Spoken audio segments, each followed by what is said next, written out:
خیالات دي؟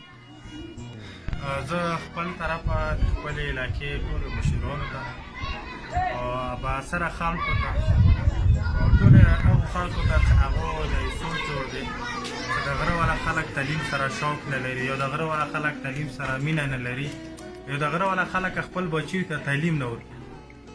دا ټولې بې بنیاده خبرې دي.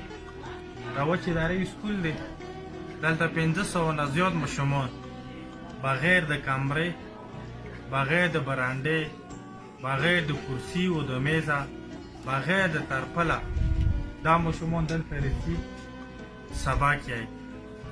د دغو ماشومانو مستقبل صرف دومره دی چې دا به ومه پرې سبا کوي، وم نه خپله دا ماشومان بیا سبق نشي. واجب دي چې دلته سرکري اول سکولونه شتونه دي او دلته چې کوم یو سکول جوړ دی ماشومان په خپله هېڅ هلته د استاد څه بندوبست نشته دی، هلته د استاد د سبق څه ترتیب نشته دی. د خلک د مجبوري وجې نه هغه برانډه، هغه د سکول چردولي، هغه کمره، څلو هغه باندې حکومت خرچه کړي د لکو او د هرې میاشتې د لکو فنډ هغه ته ورکولی شي. اخته خلک ماشومان نشته دي. دلته چې نه برانډه شته دی، نه کمره شته دی، نه کرسي شته دی، نه ترپه شته دی. پلاران دلته خپل بچي رستی. د دې خبرې واضحه مطلب دا دی چې خلک سبق دپاره ورکستی، خلک استادانو ته ورکستی، خلک هغو ته خپل ماشومان چې د هغه بچي مستقبل دپاره هغه 1 2 یا ABC یا الف ب ویلی شي. لکه چېرې زموږ سرکاري سکولونه ښه وای، که چېرې زموږ سرکاري سکولونو کوالټي ایجوکیشن کې وای، نن به دغه ماشومان په دغو تاړو کې کم از کم نه وه ناست.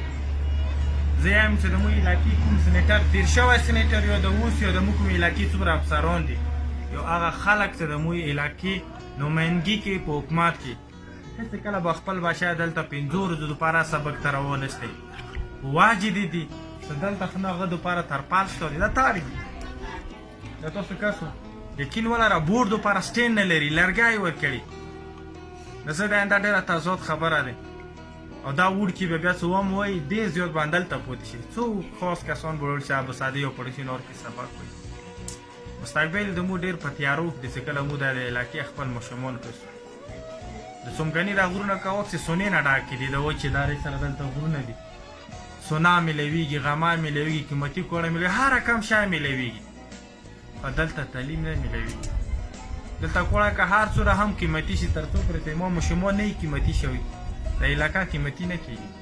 دلته علاقې کې که هر څومره حکومت د روډونو هغه وکړي خو چې د سکولونو ترتیب جوړ نه کړي، ما ماشومان مزید نشي ښه کېدلی، نه د مو مستقبل ښه کېدلی شي. واجب دی چې ته دا وکړې. دلته MNA دوران شته، سینیټر دوران شته، DC دوران شته، EC دوران شته دی. د خلکو پوښتنې ولا چوک نشته دی.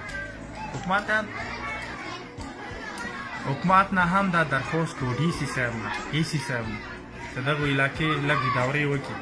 تاسو ته خپلې د سرکاري ادارو پاته ولګېږي چې دوی دلته موږ سره څومره ظلم کړی دی، موږ سره څومره ګپ لګولی دی، موږ بچیو سره د موږ مستقبل سره دوی اوس سره پرې څومره ګپ لګوي.